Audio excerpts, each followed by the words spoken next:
ourselves. That's my message today. Love yourself enough to save yourself. Sometimes you just have to take a station break and say, wait a minute, I don't feel good. This doesn't feel good. I don't like this. When this happens, it's not good for me. Speak your truth. Amen? Amen. All right. So I wrote this book, Phenomenal Woman, When Did You Lose Your Power? Because we can lose our power. I wrote this book when I was 50 years old. That was 15 years ago. Everything in here still stands.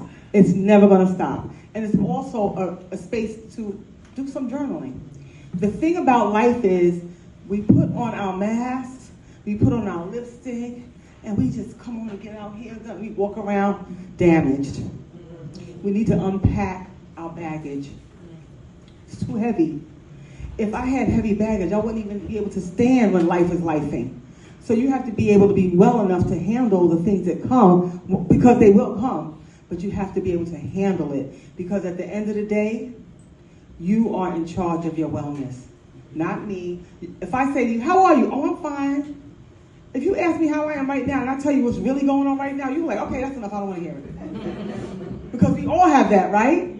And we all have it at different times. And sometimes it's too much. So when you have too much, you have to know how to heal yourself, right or wrong. Amen. So I'm going to start by saying my first bullet. Keena, you want to read the first bullet? Yes. All right. It's right on the board. Everybody look at it on the board. See it? Okay. We need to reshape our own perception of how we view ourselves. Isn't that huge? Who are you? The I am we just said, but who are you now? Who are you? Does anybody know who they are now? This is interactive. I'm not here to preach to you. I'm here to teach you. This is a teaching session. Who are you right now in the realm of Saturday, March 15th? Who are you and where are you in your life? Can you say it? Anybody want to share? I'll share. All right. Right now, at 54, I am living my life aside from my children, my grandchildren, right? Pursuing my journey, my goals, my visions, my dreams. You know what that means? She's doing her. The motto for Phenomenal Women, do you, boo? You have to learn to do that. We forget to take care of ourselves. Anybody else? Okay, so I'll say this to you.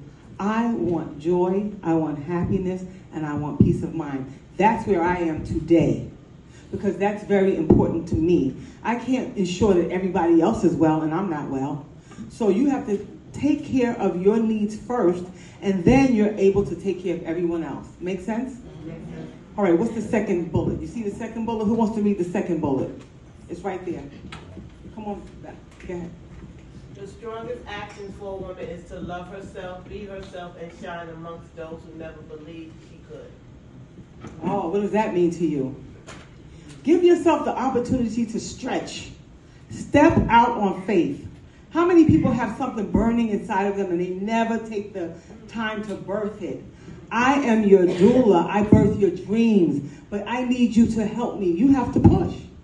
So who has something inside of them that they know they can do before their last days on this earth that God has in store for them? Because we're here for a purpose. Amen. So raise your hand if you know. Come on, that's right.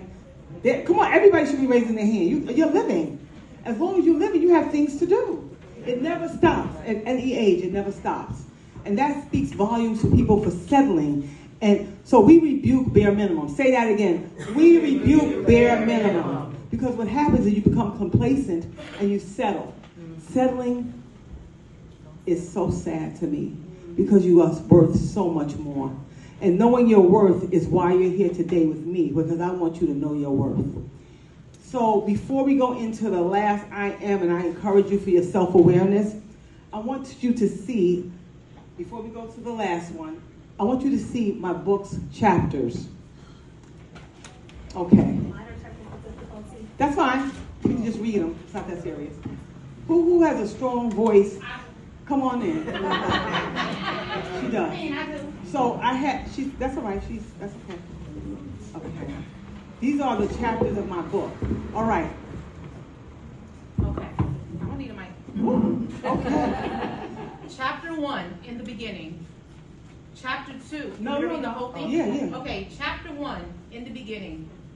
Happy and healthy mind, body, and soul. Okay, pause. Now listen, because in the beginning, you were young.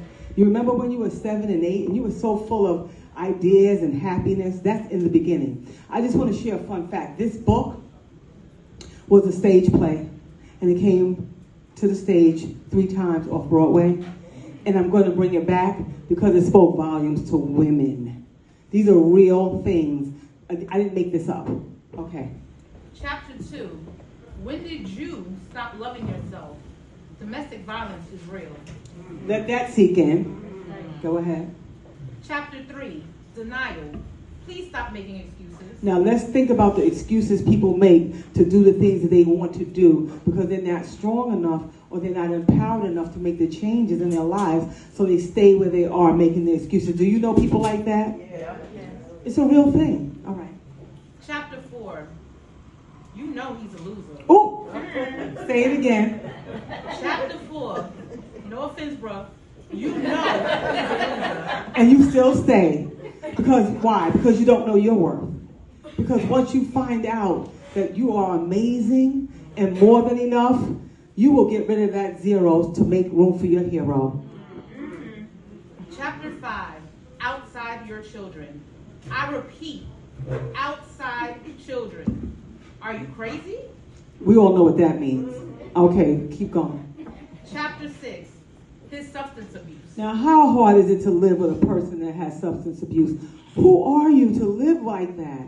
It's unfortunate, but it's too heavy. You can't handle that. That's not yours to handle. Unpack that bag. Chapter 7.